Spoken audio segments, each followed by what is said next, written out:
How's it going, everyone? My name is Ashton Hyman. I'm going to give you the PSA about the nature of science. Specifically, I'm going to be talking about how observations are kind of validated. A guy named Stephen S. Carey goes into depth about it in his book, A Beginner's Guide to Scientific Method. Please check it out. So he actually makes 5 points about how scientists validate their observations, which is very important in regards to the nature of science, because scientists need to have a standardized system. They need to be able to replicate and duplicate experiments and reproduce results that other people are doing. Otherwise, who knows, it could be totally made up, right? So anyway, Carey makes 5 points. I'm going to go over the first 2 with you.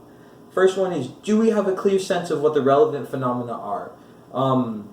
For example, if we're doing an experiment on an airfoil, right, we need to look at things like lift, drag, right, which deal with shear stress and normal stress and geometry. Okay, you don't need to go into cell biology. You don't need to go about how DNA, RNA. It's unrelated. It's not a phenomena to look at.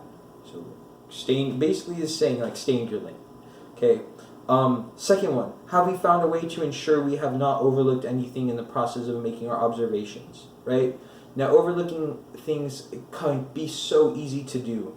A big source of that is if you already have an expectation or a bias in your observation, you're going to have more tendency to look towards that, okay?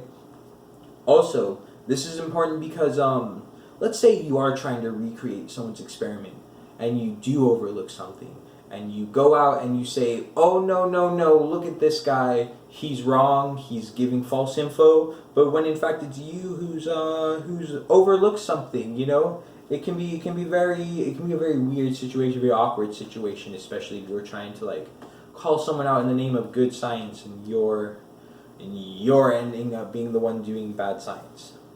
Yeah, all in all, most of science is done using experimental data. Things are backed up with experiments. It's not just a bunch of old guys making up calculations and doing magic with numbers. These things have there's a system that goes about it. People come up with hypotheses, and hypotheses are tested using experiments, and they find data to either not prove, but to either support or kind of go against a hypothesis, right? There's kind of no such thing as proving it, because these theories can change. Yeah, it might be a working theory, it might explain it, but there might be more, you know, like the second point. Something might be overlooked.